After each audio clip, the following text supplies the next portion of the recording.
Alrighty.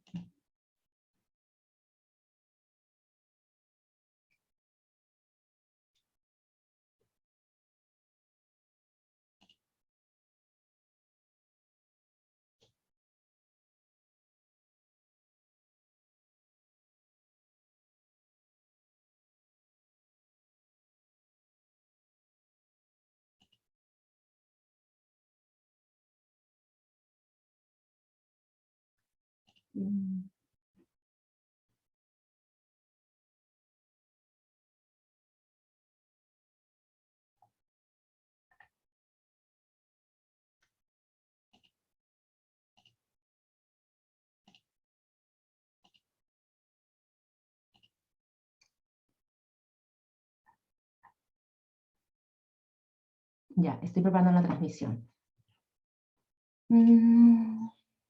Got it.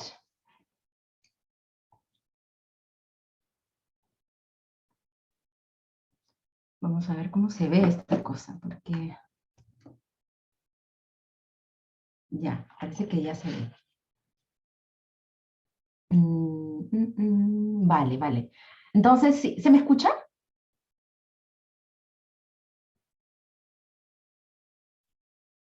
¿Se me escucha? ¿Me pueden confirmar? Sí.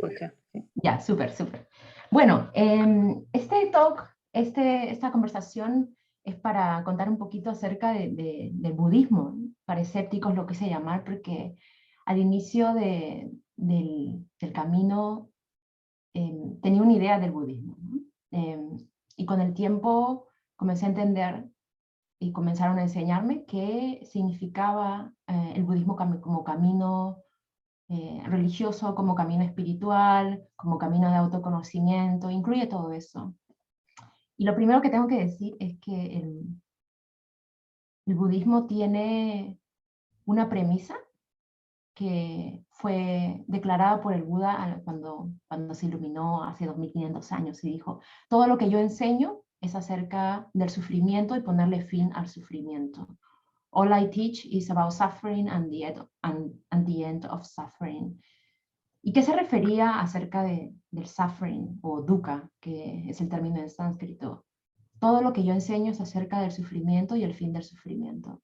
Eso quiere decir que la condición humana incluye una condición existencial de sufrimiento, pero sufrimiento quizá lo entendemos como este excesivo dolor o este excesivo dolor. Pero hay que reconsiderar las diferencias entre el dolor y sufrimiento y qué tipo de dolor existe y qué tipo de sufrimiento existe. En el budismo se hace referencia al sufrimiento más que todo al mental suffering, que es el sufrimiento mental que está ocasionado por nuestra manera de pensar. Por supuesto, hay un tipo de sufrimiento que viene por el dolor físico, que puede prevenir de la enfermedad, que puede prevenir de la muerte de un ser querido, de nuestra muerte, del envejecimiento.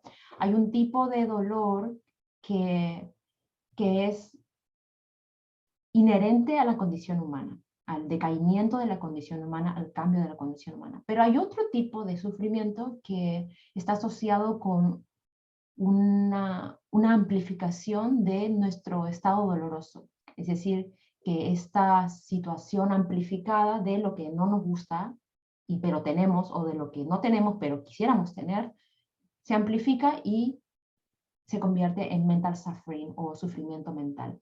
Es allí donde el budismo te provee las mayores herramientas para identificar por qué sufrimos de esa manera, de esa manera en nuestra propia mente y cómo así nos convertimos en nuestros peores enemigos.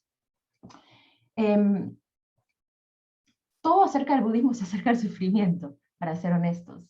Y eso no quiere decir que se niegue la felicidad. Al contrario, ¿no? El budismo dice, si podemos entender las causas del sufrimiento y podemos entender por qué se genera, por qué lo generamos,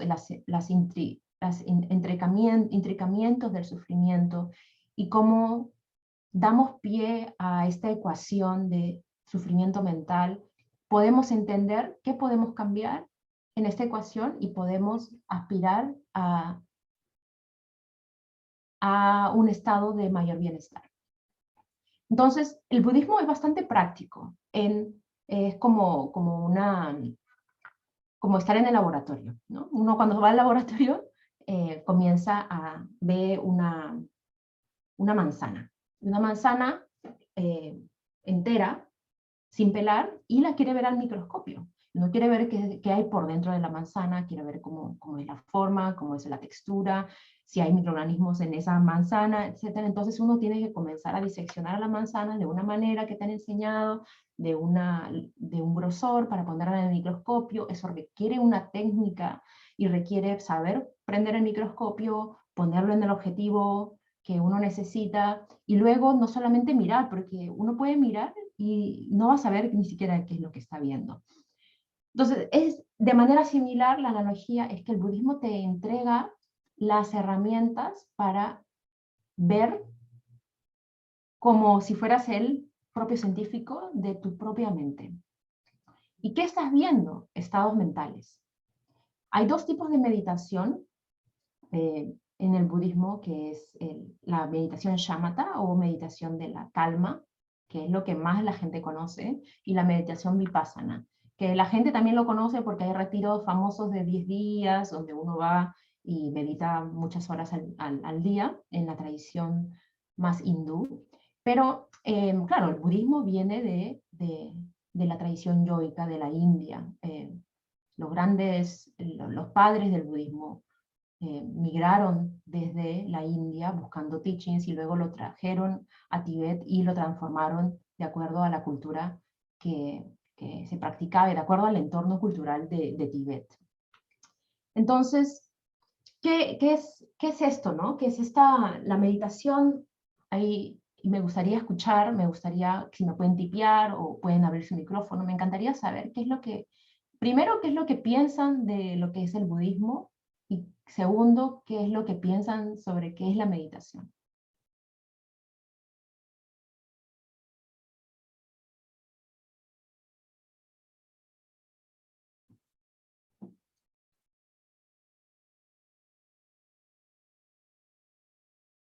¿Alguien se anima?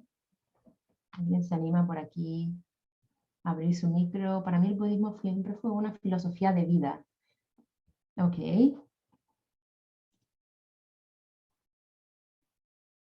Y del menor impacto. ¿Cómo es eso del menor impacto? ¿Que causa poco impacto? ¿Algo así? ¿A quiénes? Voy a desbloquear el micrófono más rápido. Sí, como una filosofía de que mi vivir no impacte o que impacte de manera positiva a los otros, o la conciencia de cómo mi vivir impacta al otro y que sea que deje de la conciencia de no ser impacto negativo, por así decirlo, en distintos ámbitos, ¿no? De no generar más dolor en el otro, en el medio ambiente, pero desde la conciencia de cómo mi vivir está interrelacionado con la felicidad del otro también, o de su infelicidad. Y me imagino siempre de que hay muchas técnicas de conciencia dentro de cómo uno está impactando al otro, ¿no? Y también ahora pensándolo en cómo uno se siente impactado a través de otros también. Porque en realidad siempre lo percibí desde cómo yo gestiono hacia afuera, pero no cómo yo percibo la gestión de otros hacia mí. Eso para mí siempre fue el budismo, como la conciencia detrás de eso. Gracias. Gracias. Alejandra nos dice que es una filosofía de paz. Y hay cosas que quiero resaltar de justamente lo que dijiste, Pamela, y también lo que dice Alejandra, acerca del sufrimiento, ¿no? Quiero poner esto aquí, ya, acerca del sufrimiento. el budismo, claro, pone énfasis en el sufrimiento porque nos dice la única manera de conectar con nuestra naturaleza humana es a través de reconocimiento del sufrimiento. Hay algo que nos conecta con los demás, con el océano, digamos, porque si somos una gota en el océano, nos conecta con el océano, nos conectamos con todo, la existencia, cuando reconocemos el sufrimiento propio, y como reconocemos el sufrimiento propio, podemos reconocer el sufrimiento de los demás. Esto está relacionado con la empatía, como de base, y la empatía es como la semilla de la compasión. Ahora, la compasión en el budismo no es este sentimiento de pobrecito, te voy a ayudar, de que yo estoy superior a ti, sino la compasión es como un pájaro que tiene dos alas en el budismo, se llama bodhicitta. Y bodhicitta tiene dos aspectos, el aspecto bodhi, que es el aspecto de ver realmente las cosas como son, y el chitta, que es más la empatía, la compasión. Entonces, por eso el budismo, gran parte, digamos, el centro del budismo es desarrollar un corazón altruista. Y el corazón altruista viene por regar la semilla de la empatía. ¿Y qué es la empatía? Tiene que ver con el sufrimiento. Y, por ejemplo, yo lo veo en constelaciones familiares. Cuando uno puede ver que nuestro sufrimiento tiene que ver con el sufrimiento que recibieron mis padres, con que el sufrimiento de mis padres tiene que ver con el sufrimiento de mis abuelos. Hay algo en mí, la demanda de que las cosas se resuelvan, caen, se ponen, se ponen más acorde, más en sintonía con el sufrimiento de los otros, porque dejo de demandar como parásito que me den todo a mí, ¿no? Entonces, el sufrimiento es como este como este bálsamo que nos ponemos para reconocernos en que todos estamos en el mismo bote de naufragio. Estamos a la deriva en este océano tan grande de fortunas y de desfortunas en la vida, pero que todos lanzamos en la misma danza, en la danza a veces de la felicidad y a veces la infelicidad, de la muerte de seres queridos, de la enfermedad, de lo que perdemos, de lo que no queríamos perder, pero perdemos, de lo que queríamos tener, pero no pudimos tener. Y todos estamos allí y nos reconocemos unos a los otros y podemos decir, vale, porque veo tu sufrimiento, puedo ser un poquito más gentil también con tu sufrimiento. Pero eso no es el primer movimiento. El primer movimiento es, puedo ser más gentil porque veo que estoy sufriendo. Y las cuatro nobles verdades, que es el centro de la filosofía budista, se llaman nobles, y la gente puede decir, ¿por qué son nobles verdades? Bueno, el budismo dice, son nobles porque aquellos que se dan cuenta que sufren son nobles de corazón. Y esto siempre me hace sentido con la tradición cristiana, ¿no? Cuando dice, el Maestro Jesús dice, bienvenidos aquellos que sufren, pobres de espíritu, aquellos pobres de espíritu serán bienvenidos al reino de los cielos. Claro, esto suena como, oh no, muy religioso, ¿no? Pero en realidad yo le traigo mucha equivalencia a que aquellos que son pobres de espíritu en realidad son aquellos los más nobles, porque se dan cuenta cuánto sufren y se dan cuenta cuánta infelicidad podemos tener adentro, pero que constantemente tapamos con nuestras propias distracciones, tapamos con hijos, tapamos con pareja, tapamos con doctorados, tapamos con 10 horas de Netflix al día, tapamos con drogas, con alcohol, y nada malo con estas tendencias distractivas, porque es parte de la existencia humana tener distracción. Pero lo que siempre repito es desde qué lugar nos distraemos. ¿Desde qué lugar? Desde el lugar consciente, bueno, ahora ¿sabes qué? Me quiero tomar mi cerveza, mi michelada, con mis amigos. Y vale, todo muy bien. pero si me voy desde ese lugar o si me voy para escapar de un dolor que no puedo soportar ver, porque no tengo idea cómo sentarme y cómo estar con el dolor. Yo diría que eso es el reconocer esa constante huida, flight and fight response, como se diría en inglés, es la primera parte del camino. La primera parte del camino no, que constantemente peleamos en que no sintamos. Es como, no queremos sentir qué nos pasa. Pero llega un punto en la madurez personal y en la madurez espiritual también de la persona que dice, bueno, parece que sufro, me voy a quedar, quiero ver qué hay detrás. Y me gusta esa analogía del científico, que el científico dice, quiero mirar qué hay por dentro de esta manzana y me voy a entrenar para las técnicas, cómo la puedo cortar, cómo la puedo poner en el microscopio. Entonces es un camino largo, ¿no? Largo que incluye la adquisición de muchas herramientas para ver lo que no podemos ver a simple vista. Y lo que decía Alejandra de una filosofía de paz, sí, pero la paz no llega así por instantáneo, ¿no? La paz viene después de un conflicto. Si vemos en las sociedades, la paz se alcanza después de un conflicto inicial, que es un conflicto sin tregua, luego llega una negociación, luego llega un tratado y luego llega la paz.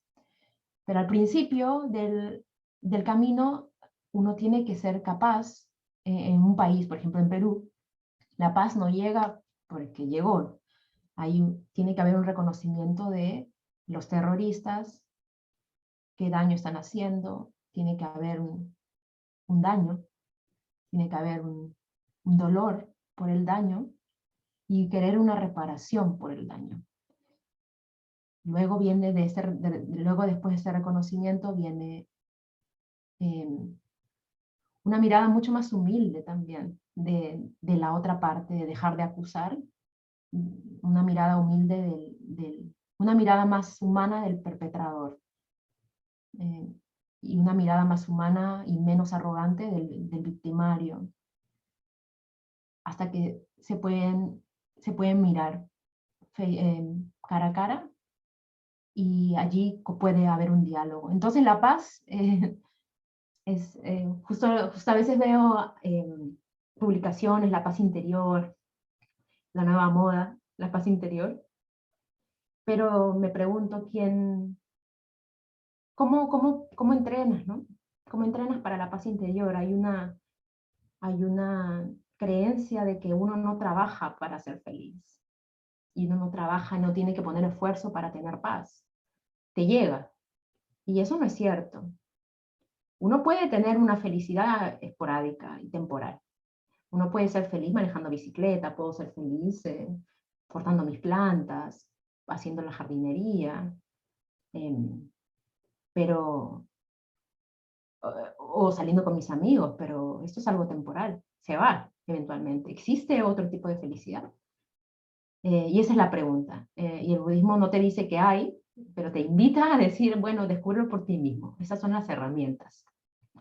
Entonces, el budismo está centrado en el sufrimiento, en entender los componentes del sufrimiento, y se basa en las 4 nobles verdades, que rapidito voy a comentar acerca de ellas. La primera noble de verdad dice la verdad del sufrimiento. ¿Qué es lo que ha hablado? La verdad del sufrimiento, que existe el sufrimiento. Existe, ¿y por qué existe? Porque en esta condición humana, y eso tiene que ver en la filosofía, en esta condición humana estamos para trascender ese sufrimiento, pero para trascender el sufrimiento tenemos que sentir el sufrimiento, dukkha. La segunda noble verdad es el origen del sufrimiento. ¿Y por qué surge el sufrimiento? Hay 3 causas. La primera es que no vemos las cosas como son. no vemos la impermanencia de las cosas. Tenemos una ceguera crónica de no ver que las cosas son impermanentes y creemos que son sólidas y van a estar allí. Lo sabemos intelectualmente, pero no las sabemos del ser. Tenemos una pareja y creemos que la pareja es la misma en la mañana que en la noche. Y creemos que porque está hoy día, va a estar mañana. Tenemos un trabajo y creemos que mañana vamos a tener el trabajo. Hay esta conciencia atrás, pero realmente no vivimos con la conciencia de que todo es impermanente y que todo está sujeto a la desaparición. No podemos ver eso constantemente, estamos distraídos. Esa es la primera causa. La segunda causa es que todo está sujeto a causas y condiciones.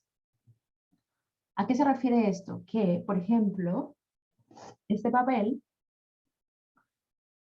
lo ves y dices, es un papel, es un tissue, pero este papel existe solamente porque se talaron árboles, porque hay gente que se encargó de hacer ese trabajo, porque hubo una empresa que dedicó energía, potencial humano para procesar esos árboles. Luego existió una cadena de distribución para que llegue eso a mis manos. Entonces, lo que vemos realmente no es este objeto sólido, inamovible, sino es una cadena trazable de acontecimientos y de materiales y de sustancias que al finalmente es imposible ver, es infinito. Y tenemos la imposibilidad y de nuevo la ceguera crónica de que no podemos ver los componentes de los objetos, tanto físicos como mentales. Por ejemplo, estados de ansiedad. Si yo sufro de estados de ansiedad, no puedo ver que mi ansiedad está construida y que yo misma la construí. Y tiene componentes iniciales que yo no he podido trazar. Por ejemplo, la ansiedad se basa, uno de los componentes es una constante irritabilidad irritabilidad, que es un estado mental, como de no poderse quedar quieto. Esto eh, se suma con otro estado, por ejemplo, distracción.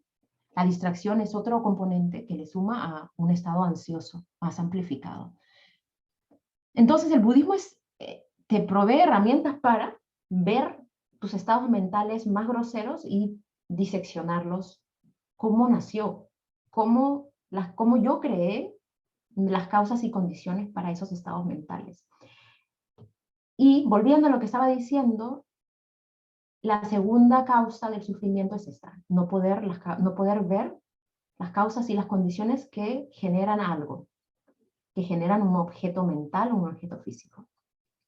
Y la tercera causa del sufrimiento es que buscamos la felicidad en lugares donde realmente no nos van a traer una felicidad permanente. Confundimos la felicidad con el placer.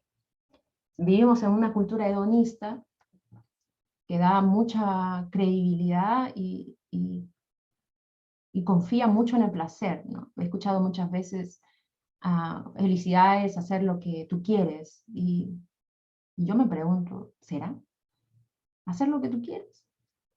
A veces uno obtiene el mayor crecimiento personal cuando uno obtiene lo que no quiere. Cuando uno la abandonan, cuando alguien se va, que queríamos mucho. Entonces, la felicidad no es tan equivalente, parece, al placer. Nos queremos contar ese cuento, pero la tercera causa del sufrimiento es incluso esta imposibilidad de ver que la felicidad es diferente al placer. Pero no es que culpe a la sociedad, porque simplemente es así. La cultura hedonista te vende constantemente productos para creer que vas a poder alcanzar la felicidad, ¿no? Entonces, eso es la segunda noble verdad. uno va avanzando en el camino budista, filosófico, humano, que el camino budista en realidad es un camino humano. Hasta el Dalai Lama decía, practica la religión que practicamos es la amabilidad. Ahimsa se llama, non-harming, no dañar, no dañar a nada. Es imposible no dañar a nada, by the way, pero en lo posible aspirar a eso. Y no dañar a nada, a nadie, con mi speech, con la manera que hablo, con mi cuerpo, con la manera como pienso. No contribuir al conflicto, quizás eso sea una buena analogía.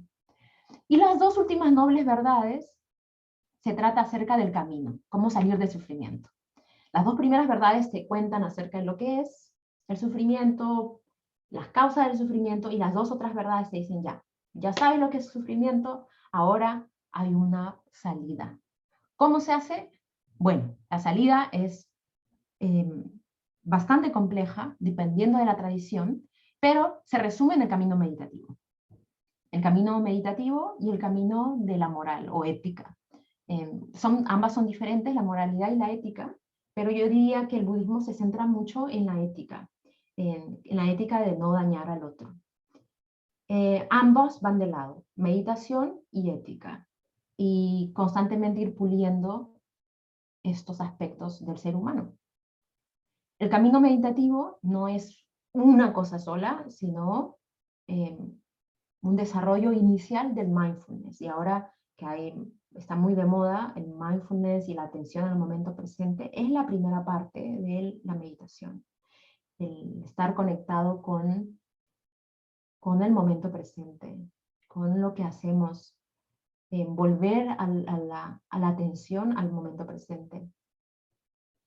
Y mientras más hagamos este volver al momento presente, nos entrenamos en huir menos.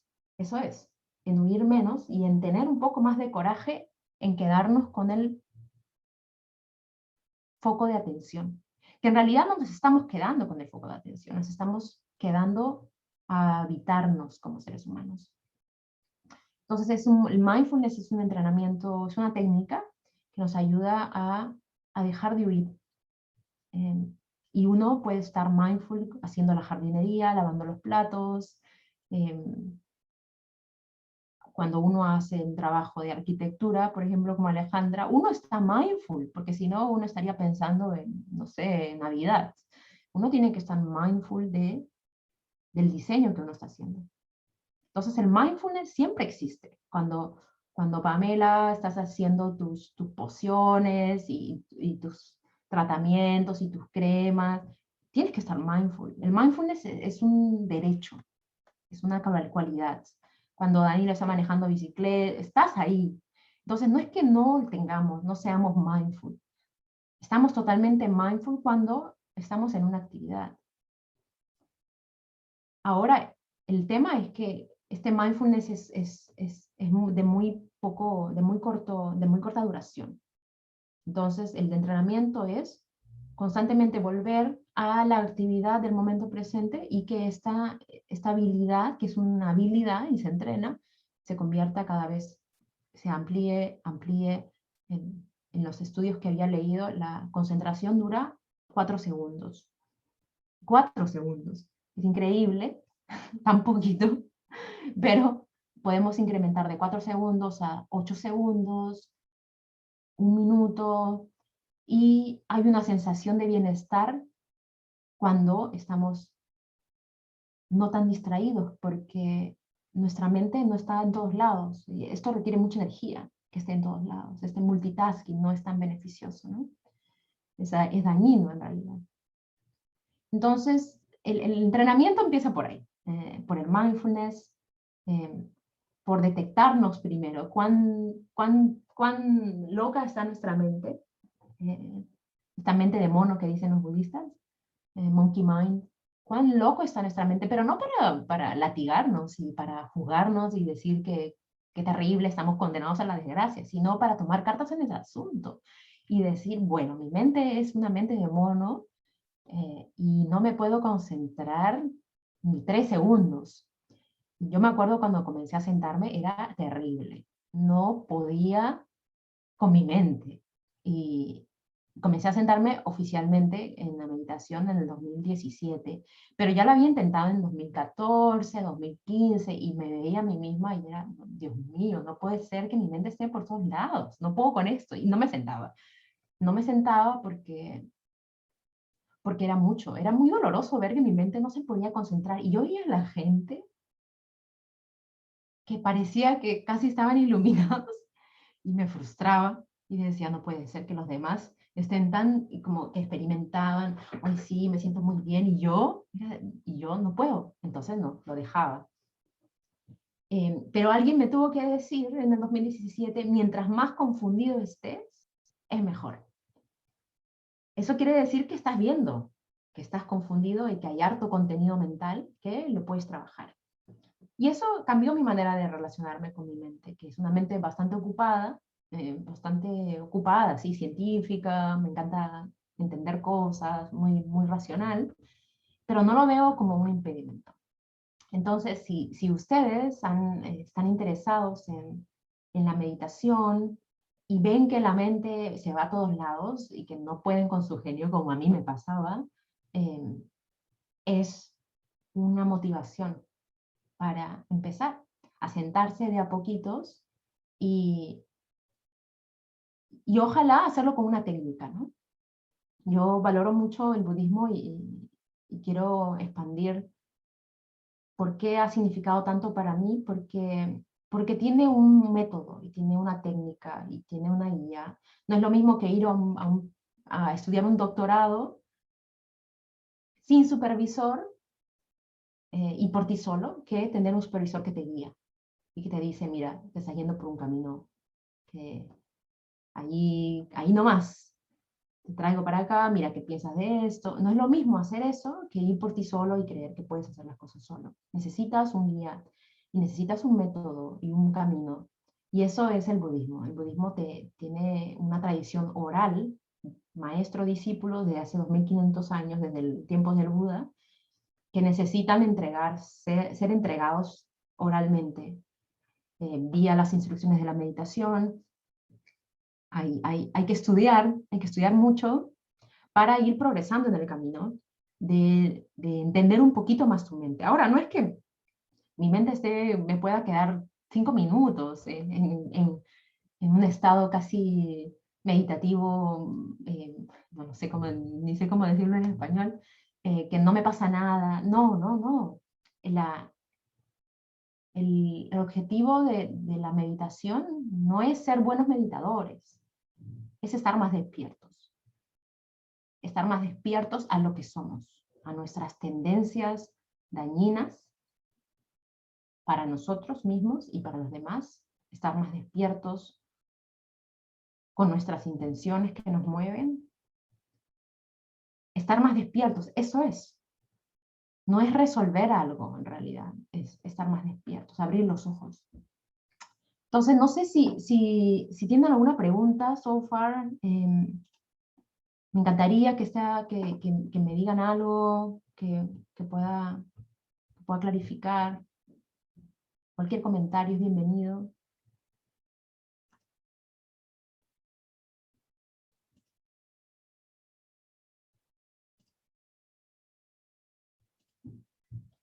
¿No?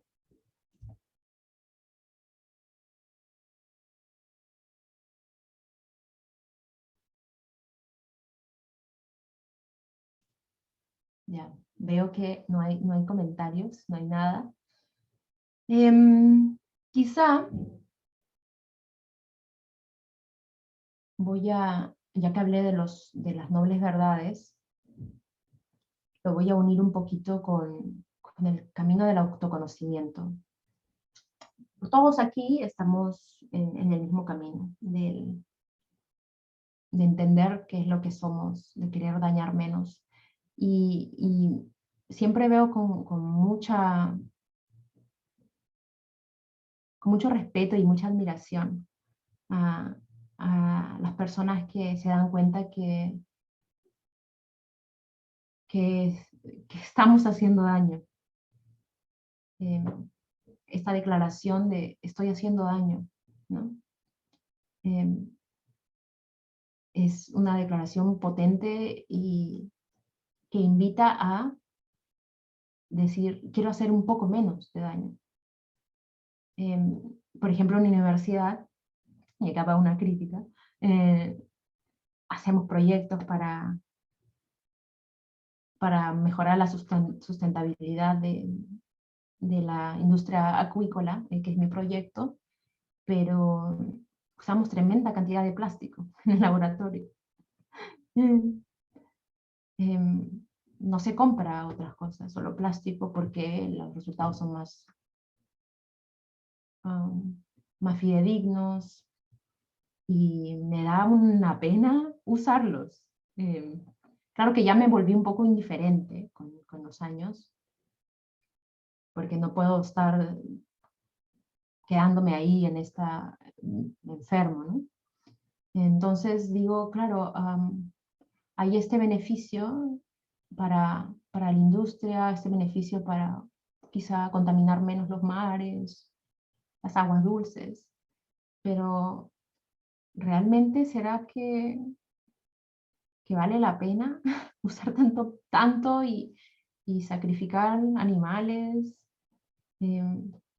Siempre he tenido esa duda, ¿no? Desde inicios de mi doctorado, estas dudas conflictivas, cuál es el beneficio mayor. Y esto agradezco porque me hace conectar me hace conectar con una dimensión de que no estoy libre de hacer daño a los demás. No me puedo poner en este pedestal de acuseta, en moral, en mente ética de esto está mal y esto es más sostenible. Y vamos a eliminar a todos los que causan el cambio climático, porque yo soy una de esas, ¿no? Entonces, es esa actitud quizá más cabizbaja, ¿no? Que me doy cuenta de que hago daño, quizá no con tanta intención, pero igual hago daño, siempre estamos haciendo daño. Y estamos en el mismo bote de naufragio, ahí en el océano, con toda la humanidad navegando el sufrimiento, navegando en las aguas del sufrimiento, y todos sufrimos igual. Sufrimos porque hacemos daño, y nos hacen daño también, sin querer. Y hay algo que ocurre en los movimientos sistémicos, por ejemplo, las constelaciones, y en otras terapias, me imagino, que nos reconocemos en comunidad, en una comunidad que tiene el corazón roto, pero que también quiere aspirar a ser feliz. Entonces, esto es la belleza del ser humano, reconocerse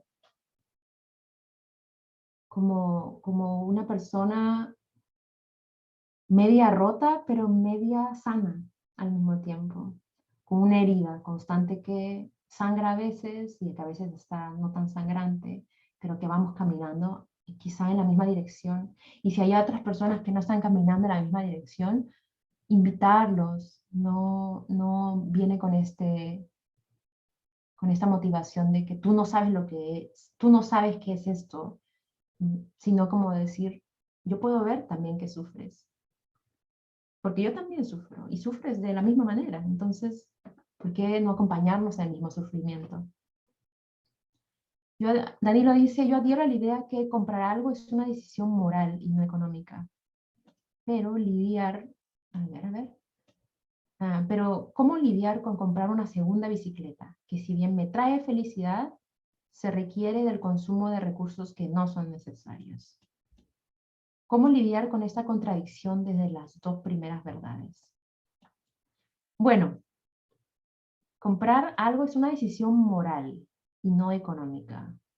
Comprar algo es una decisión moral, pero ¿cómo lidiar con comprar una segunda bicicleta? Bueno, hay hartas cosas que yo analizaría aquí. Con la intención de comprar. ¿Desde qué intención me muevo? ¿No? Y el budismo siempre te invita a mirar tu intención. Por ejemplo, si yo quiero ayudar a alguien, lo primero que te dice el budismo es, ¿desde dónde quieres ayudar? ¿Desde que yo te puedo ayudar? O desde, hay otra manera también de ayudar. Te ayudo con con un intercambio saludable. Quizá no se entiende muy bien, pero bueno. Pero mirar la intención, ¿desde qué necesito? ¿Para qué lo hago? Eso sería un componente a mirar. Segundo, el budismo dice, si tienes el dinero y quieres comprar una casa, hazlo. Hazlo porque lo puedes disfrutar. Si quieres comprar una crema de $500 humectante, hazlo. Porque lo necesitas, disfrútalo. Pero te invita a mirar, nunca te dice, esto es para bien y esto es para mal, pero te invita a mirar.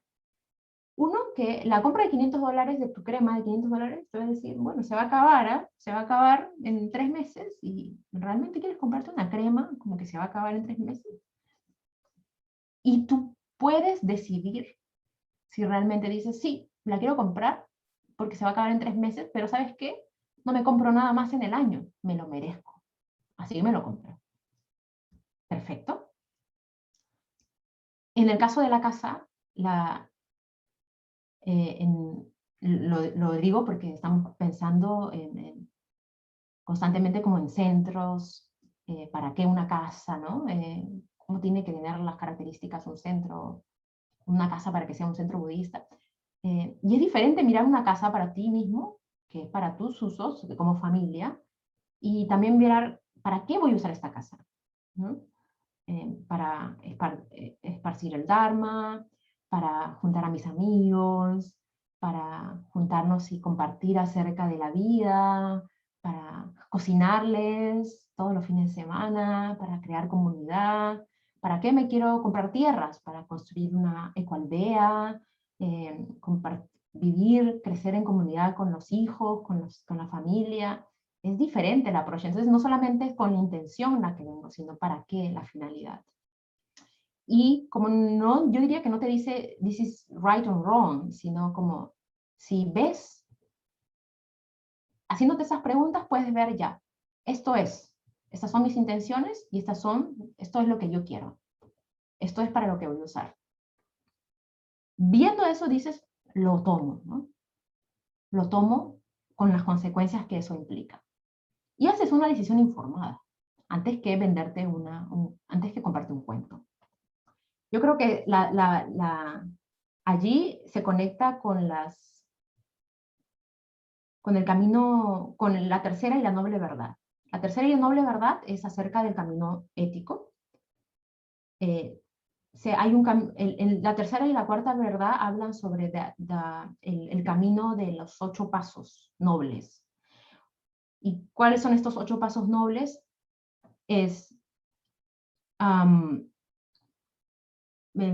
Lo sé en inglés, pero es el entendimiento correcto, el pensamiento correcto, el hablar correcto, la acción correcta, el vivir correctamente, el esfuerzo correcto, el mindfulness correcto y la concentración correcta. Yo solamente he hablado del mindfulness correcto y porque muchas disciplinas, la psicoterapia y todos estos cursos, se anclan de este peldaño, que es el right mindfulness, para abrir la conciencia. Pero el budismo dice hay 8 cosas que hay que practicar. El right understanding es lo que te estoy diciendo, de entiendo los componentes y con eso decido informadamente. Con pensamiento correcto, la manera de hablar correctamente, el right livelihood o la manera de vivir correctamente tiene que ver con la ética. ¿Y qué es la ética? Bueno, eso es otro tema bastante grande, que es diferente de la moral, porque la moral es un código que nos guía, pero la ética en el budismo simplemente es no hacer daño. No hacer daño a nadie, ni a nada. Entonces ahí viene, es un tema muy grande, ¿no? La ética y muy controversial. No sé si respondí un poco tu pregunta, Danilo. ¿Cómo lidiar con esa contradicción?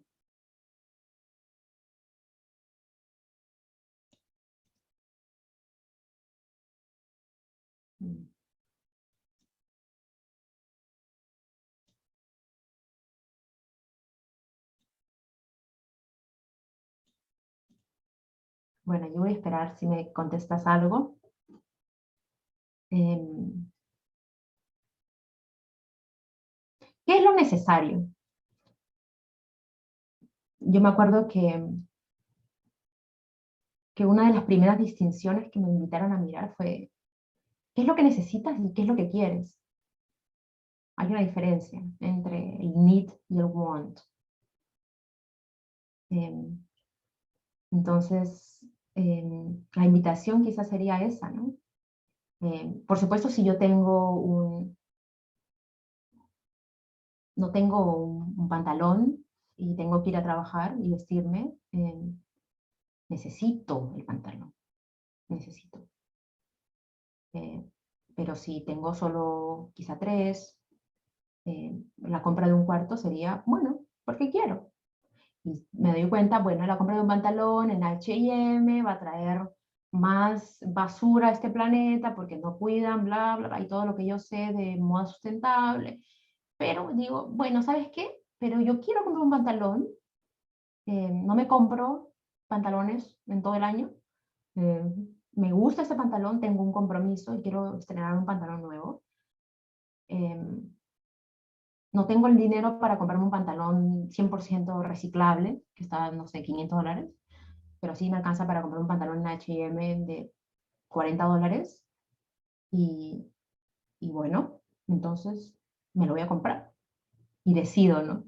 Hay algo ahí que se contrae adentro, ¿no? Cuando tú sabes tantas cosas sobre la moda. ¡Oh! Bueno, pero lo voy a hacer, tomo las consecuencias de mis actos. Y eso creo que es madurez, madurez personal, madurez espiritual, saber las consecuencias de también lo que dañamos. Sí, bueno, es una discusión muy larga, pero claro, mi tema pasar por lo necesario, yo puedo vivir sin la segunda cleta, así es. Es como el ejemplo del pantalón. Puedes vivir sin, pero depende, es una decisión muy personal, el decir, lo quiero, lo necesito o lo quiero. Y si lo quiero, bueno, lo quiero y lo que hace el budismo, por eso eh, dice el camino del mérito. Hay dos caminos en el budismo generales. Dice, no se puede desarrollar la persona simplemente con la meditación, meditando, estudiando. Bueno, ese es un beneficio para sí mismo. Eh, bueno, vete a la caverna, ¿no? Y ya te iluminas y oh, ya como que tú solo. Eh, pero el budismo dice, no, el camino del entendimiento no es suficiente. Tiene que haber un camino del mérito. Entonces tiene que haber dos cosas. El camino del wisdom o de la sabiduría, que es a través de la meditación, y de todo este entendimiento, estudiar, eh, todo lo más académico, y también el camino del mérito. ¿Y qué es el camino del mérito? Ahí viene quizá un poquito más el alcance del sufrimiento, empatía, compasión, paciencia, generosidad, liberar vidas, entregar, eh, entregar a otros lo que yo puedo compartir. Mucho de lo que ustedes hacen, ¿no? Generar, generar un beneficio para otros, porque yo me siento tan lleno que necesito compartir, es una urgencia el compartir, es una urgencia el dar. Por ejemplo, me acuerdo que cuando comencé mi doctorado tenía este conflicto de sacrificar animales, y todavía lo tengo, pero estaba tan conflictuada que me gustó escuchar de un maestro que me dijo, mira, esto es, así es, this is it, o sea, ese es tu proyecto. Lo que puedes hacer es cuando termines tu doctorado, liberar vidas, como lo hacen, es muy tradicional en el budismo, se compran animales que están en cautiverio, tipo en Perú, los venden en una feria y luego los liberas, o comprar peces que los capturaron y están listos para vender y los liberas. Acá quizá no se puede por la regulación, pero en Sudamérica sí se puede liberar vida. Y no solo liberar vida, también dedicar el mérito, dedicar, eh, compartir, practicar estas virtudes, la generosidad, la paciencia. Siempre hay alguien aprieta los botones de la paciencia y es como verlo, bueno, esto de aquí puedo sacar mérito. Eh, lo que ustedes hacen de mover marchas, de mover, de estar tan conectados con que otros tengan los mismos derechos, eso es un mérito, ¿no? Es un camino del mérito. Entonces, cuando uno dice, bueno, me voy a comprar esto y voy a generar daño porque estoy generando más residuos, pero tomo las consecuencias de mis actos y me voy a comprometer a generar méritos.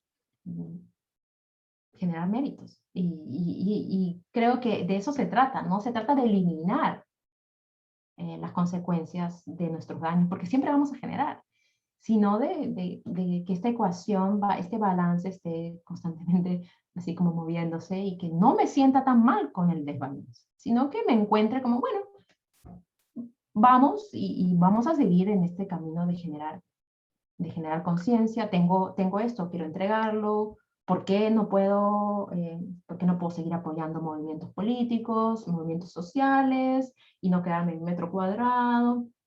Todo suma, ¿no? Es muy grande, muy complejo. Yo me podría pasar hablando acá de muchos ejemplos, pero ya como vamos llegando a la hora. Y no sé si tienen alguna cosa que compartirme ahora último, antes de ir cerrando. ¿Qué les parece? Como, ¿qué les parece? Sí, chiquito, por chat o si quieren abren su micro. Yo voy a abrir mi micro. Bien. Últimamente con todo esto de la pandemia y las vacunas, la he sufrido tanto, tanto, tanto. Y porque siento que de alguna forma se contradice mi amor por la comunidad y mi decisión personal, desde mi cuidado personal, mi decisión personal de cuidarme de alguna forma, con lo que se pudiera interpretar como mi desinterés frente al amor que le tengo a la comunidad. Y desde ahí me la sufrió tanto, pero también me di cuenta en qué momento yo también discriminé otras personas en minoría, y a pesar de que no comparto, incluso analizándome esas minorías, pero de alguna manera sí las discriminé. Y creo que este dolor que siento ahora me dio la fortuna de mirarme desde otra forma, ¿no? De que yo también discriminé a otro, eh, sin entender su decisión personal. Así que por el dolor que me causa toda esta pandemia en lo personal, igual le he agradecido de distintas formas que me ha venido a mostrar el daño que yo hice en otros también antes, o que podría llegar a ser en futuro si no hubiera pasado por este dolor. Así que en lo personal, viendo el dolor como de una manera amorosa, ¿no? De entender que me viene a mostrar algo, y, y contenta por mí misma por poder abrir los ojos y sufrir, pero viendo que estoy aprendiendo algo. Así que me gusta verme así, dolida, pero consciente de alguna forma, ¿no?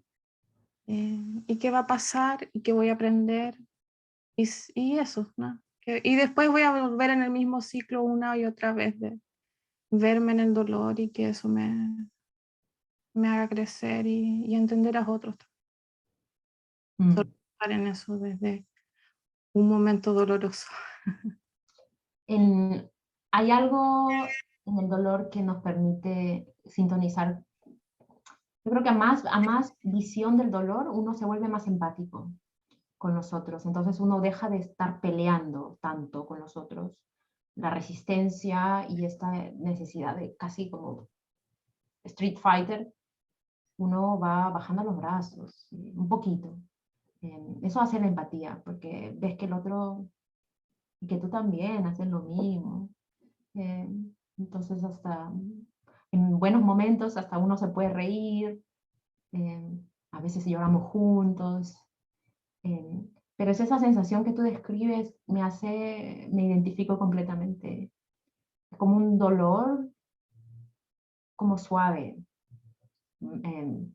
calientito, como no tan reactivo, porque nos reconocemos en eso y con suerte, y también ha sido parte de mi camino, no quedarme tanto ahí también, porque puede ser adictivo. Y a ver, bueno, esto me da pena, esto qué pena, y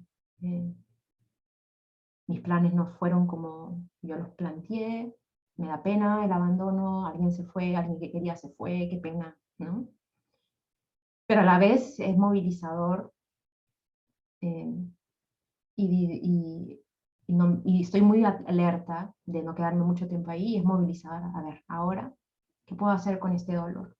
Lo voy a usar a mi favor para empatizar y sembrar y regar las semillas de entendimiento y de reducir este gap entre unos y otros y a incrementar el conflicto. Lo puedo usar para reducir esta brecha en mi corazón, o lo puedo utilizar para seguir resistiéndome y seguir peleando. Así que esa es la invitación de la pandemia, ¿no? La invitación de la pandemia es, si uno lo usa bien, y bien no, sino como, yo creo que a mí me pasa como que estoy cansada de usar cosas para seguir incrementando la resistencia. Estoy harta de crear más conflicto. Conflicto en mí misma. Estoy harta, entonces como que ya, ¿sabes qué, Natalia? En serio, no. Puedo enganchar un ratito, pero después digo, ¿sabes qué? No, basta. Quiero una política de paz. Y esa política de paz se refleja afuera, pero viene inicialmente el querer una política de paz interior. Y la paz interior viene por reconocer el sufrimiento de los otros, mío, que no estamos separados, todos sufrimos, todos queremos ser felices, pero nadie sabe cómo. Y desde ahí hay más empatía, más cariño, más, no sé cómo ni siquiera describirlo. Gracias Pame, Ale, Danilo, algunas cositas antes de cerrar. O nada, me ponen no sé, thumbs up, down, o no.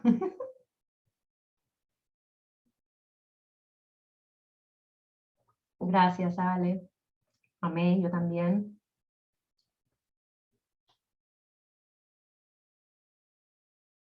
Bueno, los invito a seguirme en mis canales, que por ahí están, en Spotify, algunas meditaciones, bueno, ustedes ya me conocen, en mi Facebook, y agradecerles por estar acá, por ser incondicionales, y, y estamos en las mismas. Me gusta estar acompañados de comunidad, y gracias por la contribución que siempre hacen, ¿no? Se nota desde afuera, irradian colaboración. Gracias. Gracias a ti, Natita. Nos vemos pronto, ahí darnos un abrazo. Ya, chao, chao. Chao.